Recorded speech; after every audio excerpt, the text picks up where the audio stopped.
I stopped following Jerry Coyne's blog years ago for a variety of reasons, but somehow this blog post of his found its way to me. After reading it, it seems his metaethical views haven't matured much over the years. His blog post is a response to this article, in which philosopher Justin McBriar argues that public schools are being inconsistent when they teach children that there are no moral facts, that the Common Core curriculum raises a false dichotomy with its flawed definitions of facts and opinion, and further, this treatment of moral facts is detrimental to children. All of this goes over Coyne's head, so to help alleviate these misunderstandings, I'll dismantle Coyne's blog post. Coyne states, quote, "One thing that disturbs me about naturalism is the increasingly frequent contention that there are objective moral facts or truth, which can somehow be discerned scientifically. I don't agree with that, since at bottom I think that what one sees as right or wrong ultimately rests on a set of subjective preferences that can't be adjudicated scientifically." End quote.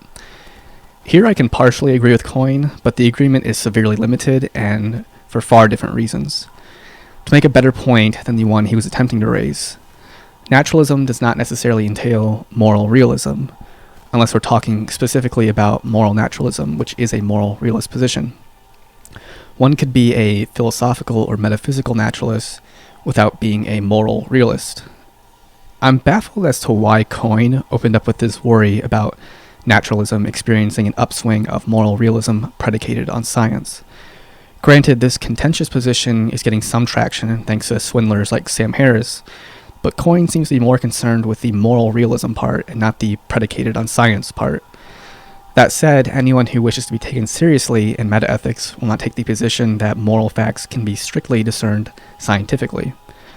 Coyne does take the position that what is right or wrong cannot be determined by science alone, my position as well, but then he sees this as a problem for moral realism and as a reason for adopting moral anti-realism.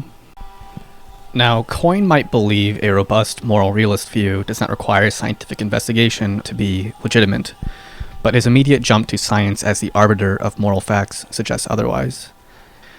Coyne continues, quote, "This is the one major disagreement I have with Sam Harris and Michael Shermer, though I agree with Sam that being more moral generally corresponds to providing more well-being.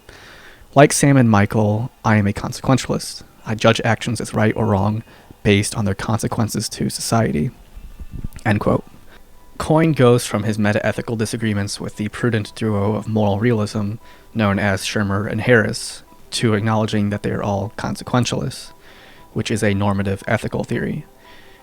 Normative ethics isn't metaethics, so whatever point Coyne was trying to raise is off the mark. And to Coyne's detriment, his consequentialism later bites him in the ass on whether we should teach children whether there are moral facts or not. Coyne continues, quote, "McBriar is described as an associate professor of philosophy at Fort Lewis College in Durango, Colorado, who works in ethics and philosophy of religion. But I don't know how much, if any, of his views about moral factitude come from faith. Regardless, I think he's confused and doesn't make a good case for objective moral truths." End quote. Knowing that a lot of people generally believe moral realism is inseparable from religion doesn't surprise me too much. After all, both theists and atheists alike buy into this misguided view. However, I'm still shocked to see Coyne give an outright admittance of such a foolish prejudice. While it is true that philosophy of religion attracts many theist philosophers, it's also true that many, if not most, moral philosophers are atheists and moral realists. So Coyne's poorly veiled ad hominem is just that, a poorly veiled ad hominem. There's no good reason to believe moral realists are influenced or motivated by surreptitious religious beliefs. That aside, to dismiss their arguments on explicit or implicit religious influences would be a textbook case of an appeal to motive. That's a big goof. Coyne doesn't fully dismiss moral realism or McBriar's arguments by appealing to motive, but he can't help but flirt with the idea. Now, the most charitable I can be to Coyne's accusation is that, after a brief look at McBriar's work, he might be a theist, but again, so what? He makes no mentions of God in his article, and if his moral realism is dismissed because it is somehow influenced by a religious belief, then one would be committing multiple fallacies. And lastly, appeals to God are a rarity in papers on moral realism, so Coyne would still fail to address objective morality at large. Coyne states, Quote, "When kids are young, they must be taught that things are right or wrong, but I don't think they should ever be told that those issues are simply factual. That's no way to have a discussion. If the kid asks why, then there's the opportunity for a fascinating discussion, which will either involve because I said so for the youngest kids, or for the older kids, a discussion of what you or society see as the basis for morality." End quote. Now, before this, Coyne lists two properties that an opinion must have before it is considered a fact. First, it concerns an assertion about reality that can be adjudicated by observation. And by the way, nice crude epistemology there, Coyne. Second, the adjudication shows that the factual belief is true. Now, given these criteria, evolution would be considered a fact. Does it follow that students cannot raise questions about evolution? By virtue of being a fact, does it hamper discussion? Of course not. It's an absurd conclusion. Something being labeled as factual or having the ability to be factual does not make it immune to discussion. If anything, Coyne's metaethical views makes discussions far more difficult, if not impossible. You can state your subjective preference and listen to others state theirs, but to take one of Coyne's examples, positions and any attempt at forming an argument would boil down to, "I prefer pie over cake," which runs into an old problem with this sort of naive subjectivism. It fails to give an adequate account of moral disagreements. Coyne continues, "The reason McBriar thinks that we should tell kids that there are moral facts is because it supposedly makes them behave better than if they just see moral judgments as opinions." And here's Coyne quoting McBriar.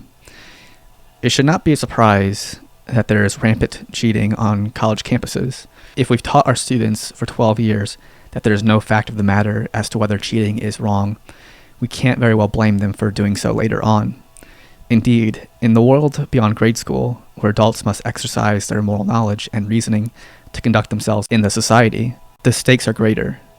There, consistency demands that we acknowledge the existence of moral facts." And back to Coyne. "What he's doing, in my view, is distorting the meaning of fact simply so that it will have better results for society. But what happens when a kid asks, 'What is the basis for judging your moral claims as true?' You can't just say, 'Because I said so.' That's no way to determine truth or educate kids. You have to prove it, and you can't do that without appealing to subjective judgments." End quote. So first off, McBriar does seem to imply that children will behave better if we teach them that there are moral facts. But the main clear point of his article is that schools are being inconsistent when they put morality into the category of opinion. So to paint McBriar's justifications for teaching moral facts as consequentialist in nature is to be rather unfair. Second, McBriar is pointing out that schools are using fallacious reasoning when building this false dichotomy between opinion and fact, which ultimately rests on flawed definitions. Coyne can say he values truth as arbitrarily as he prefers cake, but he should still be supporting McBriar's point here. So, as with most of Coyne's response, Coyne fails to actually address McBriar, but instead spouts off poor arguments against moral facts. Also, Coyne should note that moral realist justifications, whether you agree with them or not, amount to more than just "because I said so." Now, here's where Coyne's consequentialism bites him in the ass. He believes an act is moral if the consequences of the act leave society better off, which I guess is just his entire subjective preference. Well, McBriar has argued, or at least implied, that teaching students that there are moral facts will have positive results for society. If Coyne believes this to be true, too, then he must endorse the teaching of moral facts, whether there are moral facts or not. However, Coyne doesn't believe that teaching children there are no moral facts will cause them to act unruly. But again, since Coyne is a consequentialist with a fixation on society's well-being, if teaching children that there are moral facts creates a better society, and what improves society is what we ought to do, then we ought to teach children that there are moral facts, regardless of the truth. If he rejects this conclusion, then he's not being consistent with his consequentialism. As for the last half of the latest quote, Coyne offers no argument as to why one must appeal to subjective preferences to argue for moral facts. He just merely asserts it. And here's the last quote from Coyne. Quote, McBriar winds up reiterating his unsupported assertions. And here's Coyne quoting McBriar. We can do better. Our children deserve a consistent intellectual foundation. Facts are things that are true. Opinions are things we believe. Some of our beliefs are true, others are not. Some of our beliefs are backed by evidence, others are not. Value claims are like any other claims, either true or false, evidenced or not.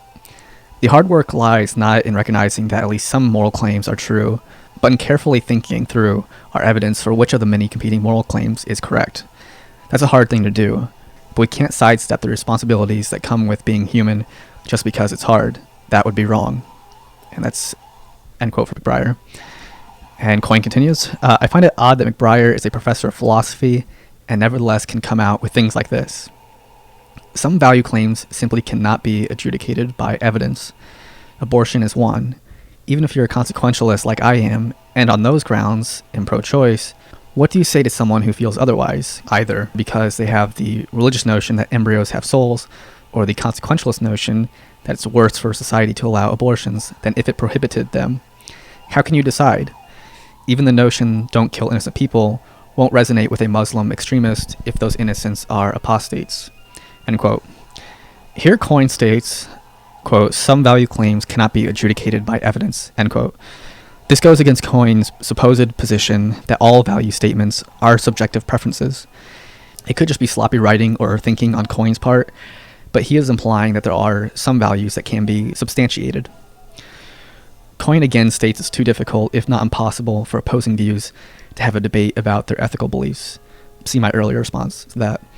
As for his last sentence, other commenters on his blog have pointed out that apostates would not be innocent people according to Muslim extremists. Yet Coyne fails to think of a way to argue someone out of holding these false metaphysical beliefs, which is probably due to his wild belief that the only facts are those that can be empirically demonstrated.